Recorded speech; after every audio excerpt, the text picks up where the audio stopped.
What's going on, guys? Dan here, DD Speed Shop.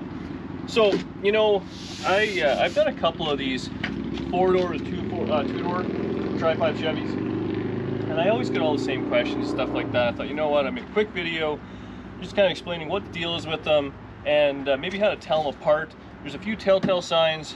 There seems to be a lot of kind of 2-doors out there.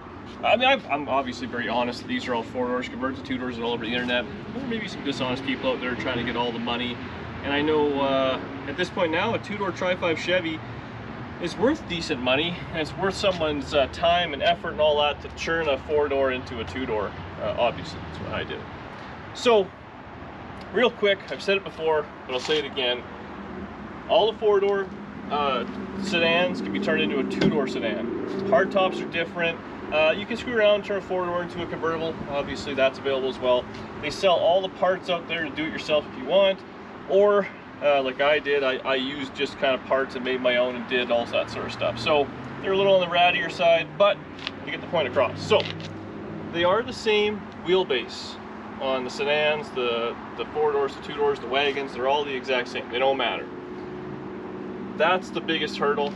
The next thing, the doors, I believe they're 6 inches longer, a 2-door door, than a 4-door door.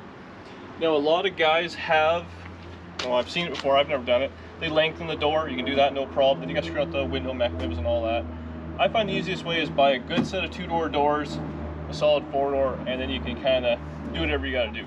Now, both these cars are 2-doors that were converted from the 4-door. I did them both very differently, and there's a bunch of ways to do them.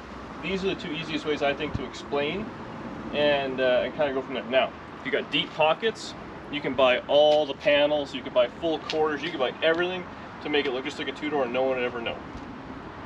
But here's a few telltale signs that I think really show off how you can kind of spot a 2-door.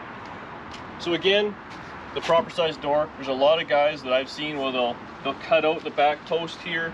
They'll just fiberglass in whatever they got to do, you know, keep a big long window and keep a 4-door door up front. So the back window is just huge. So I guess technically it's a 2-door. They just weld the door shut and that's it. I think that looks horrible. So what I did in this car actually had a parts car. So this rear post and this whole window section is actually out of a proper 2-door car. So this car has roll-up windows and everything. Now what I did is I sectioned in the post. I used basically back to about here kind of thing out of a 2-door. So that whole section, the window section, the whole inner structure, obviously the window regulator and all that was reused. That's what made it a proper 2-door. Now the 4-doors have a different door latch mechanism and a different post. So if you put a 2-door door on a 4-door, the door's not going to close properly, which is a real hassle. And that's something you really want to make sure you kind of get all lined out. This car, I did the full rockers and all sorts of stuff.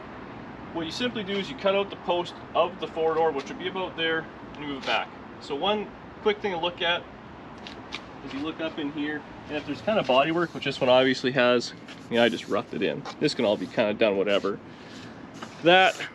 The post is moved back. The second thing, the post on a proper car is actually just spot welded in. This has all been body work and stuff like that. Again, I guess you could do whatever you want to do there. I didn't. I'm not trying to hide anything. So that's all doable. The big, I think the telltale sign on a proper 2-door, this panel right here actually has a little kind of air gap, or whatever you want to call it, in between the roof. Now when I did it, I welded it and I just schmucked in filler. So you can see it looks like it's one panel right into the drip rail. That's wrong. Again, I guess you could kind of grind that all out or do whatever you want to do, but I think that would be a really, I mean, at that point you're really doing a hell of a restoration. So that's how this car was done. The other thing a lot of guys do when they're doing a 4-door to 2-door is they won't see the post is different. I find this ugly. The door is jogged out in a 4-door car. So you'll see guys do that and they'll leave this post in here and they'll kind of just chop the door, do whatever they got to do, which is ugly. So on Danny's car, I did a lot of screwing around because this is the 4-door post and I cut all that stuff out of it and kind of welded up and did my own thing. So as you can see, this is the 4-door post. It's very different. See, it kind of bulbouses out versus the 2-door, which I guess could have a better job explaining it, but it actually curves kind of in, or it's flat. So if you look at the latch, hold that door, but the latch, and then it goes straight down, so there's nothing in the way, right? But on a 4-door, that is not the case. The latch is there, but then the post sticks out. So I cut out the section until the door would fit. That's all you gotta do. So you can do whatever you want there, but I mean that's clear as day. This is a 4-door post. Obviously, all in here is all body work and done and whatnot. There's no factory stampings or anything there anymore. So that's a big one. This car has plexiglass windows, all the trim, 4-door trim, stuff like that. This is what I'm actually showing you here. I never even finished on this one. Wow, I should get on that. Only the best for your babe. Yeah, so that's where the post was, and I just cut it out. At least I welded a piece in there. But that's kind of both telltale signs. This car's pretty easy. This car, this is actually the back door, which right here, well, right where the split is, I cut the door apart. I used just the skin. I welded the skin in, and then I used the inner door structure, welded that in. This is actually out of a completely different car, a 4-door, which I welded in. So you didn't weld the whole door in though, like you were saying before? Nope, you skin the whole thing. Yeah, because you got to shorten it. So in that case, the 4-door door would start right there. So you skin the door off, you make this door close, you put the post in, you put just the skin on, you trace what you want to cut out, and then you weld it on. So it's welded all the way down here, weld around there. So you take all of the material out of the front of the door because the back's still good. And that's it. Now, you do move it back just a hair because you don't want any gap there, so whether this V is in the exact right spot, I don't really know. But again, up there, this was the door. All that. You can actually see where the filler's kind of cracking right there. All right, did it. So this whole section, straight down, is the door. The 4-door door. And then I just join it right into the rocker, weld it all in, schmuck it, you're done. So that's real telltale stuff. This car, you can really tell was a 4-door. The striker, I got a bunch of washers to hold it out so the door would latch properly. The whole sill and all that.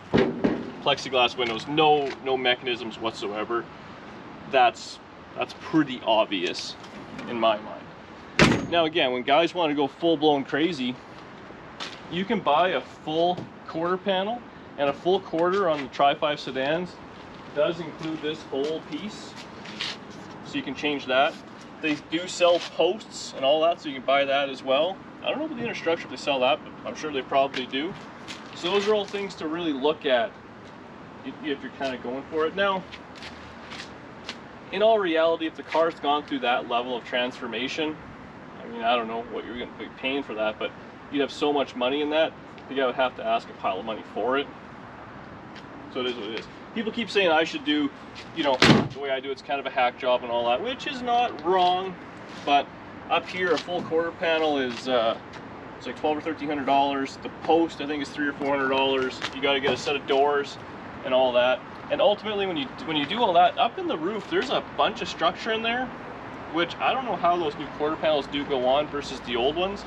Again, when I put it on, just schmoot her all in there and it was fine. And you can still see like the rust is coming through right there where I used the 2-door piece. Then up in here, you can still see that. You can even see here how the body line gets kind of fat into skinny if you back away a little. So I mean that's a 2-door conversion right there. But that's, I think, kind of it. Those are the telltales to kind of look for. You know, stuff like this. You know, a lot of guys will leave this little piece in when they're doing a 2-door because it's much easier to move the post back and leave this little gap in there, which I think looks real hokey versus doing a little bit of work and making them look like proper 2-doors. Kind of go from there. But that's the basics of it. I mean, hopefully it can help you guys out. If you ever want to do it, it's super easy to do. I want to do another one yet again. And the next one I want to do it yet a different way and make a better job of filming it.